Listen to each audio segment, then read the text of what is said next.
They thought he was just another man who didn't belong.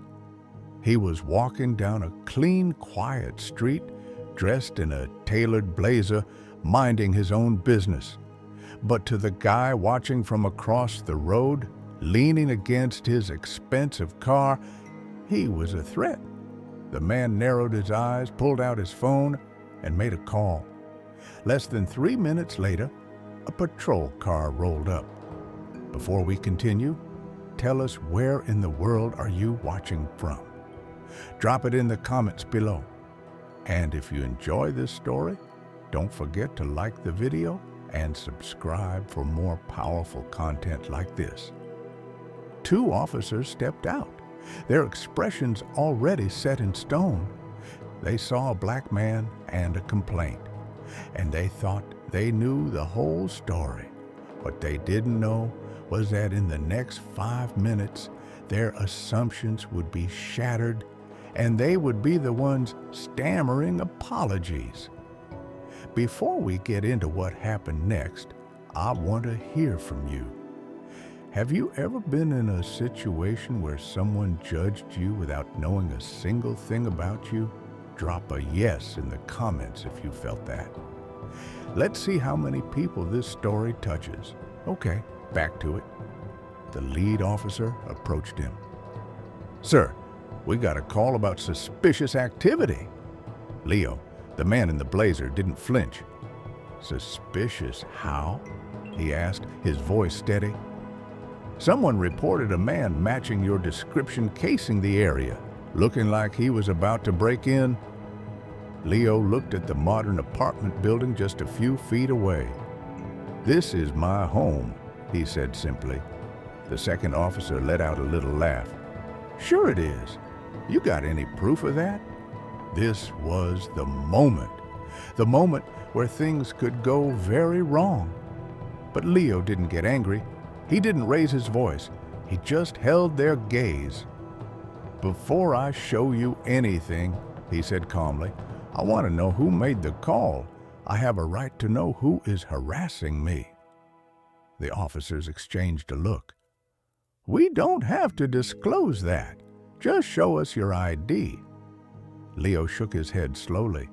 "You stopped me without cause based on a vague and biased call. You've already made this a legal issue." The tension was thick. Passers-by were starting to slow down, their phones quietly emerging from their pockets. The man across the street, the one who made the call, tried to look away, pretending to be busy. But Leo had already locked eyes with him. He knew, and he was about to flip the entire script on them. He wasn't just a resident. He was the one person they should never have messed with. The older officer's patience was wearing thin. "ID now, or we're taking you in for obstruction." But Leo remained unmoved, a picture of calm in the middle of a storm he didn't create, but was fully prepared to end. "I think," Leo said, reaching slowly into his blazer, "you're the ones who are obstructing justice." The rookie officer tensed up. "Hands where I can see them," he shouted. Leo paused, his hand inside his jacket, and looked him dead in the eye.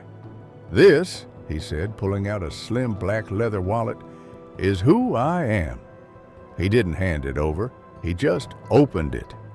The officer leaned in to look, and his face went from aggressive to stunned, then to pale. The ID wasn't a driver's license. It was a federal credential. It read, "Leo Vincent, Assistant U.S. Attorney, Civil Rights Division." Silence. The world seemed to stop for a second. The rookie stammered, You're a federal prosecutor?" Leo's voice was cold as ice. "I am, and I specialize in cases of wrongful detainment and racial profiling. So, thank you, officers, and you," he said, nodding toward the man across the street, "for providing me with my next case study." The officers were frozen. Their authority evaporated into thin air. The man who called them looked like he wanted the ground to swallow him whole. "My phone has been recording this entire interaction," Leo stated, his voice carrying down the now silent street.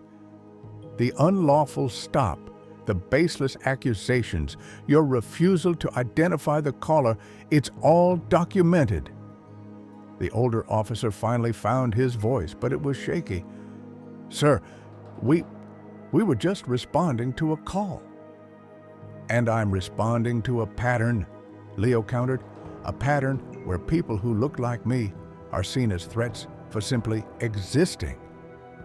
Just then, another car pulled up, this one unmarked. Two people in suits stepped out. Internal affairs. Leo had called them before the police even finished their first sentence. The power hadn't just shifted, it had created an earthquake. The officers were now the ones being questioned, their badges being written down. Leo didn't smile, he didn't celebrate. He just stood there, a man who had been forced to prove he belonged, and in doing so, proved that the system itself was broken. He hadn't just won a confrontation, he had started a reckoning.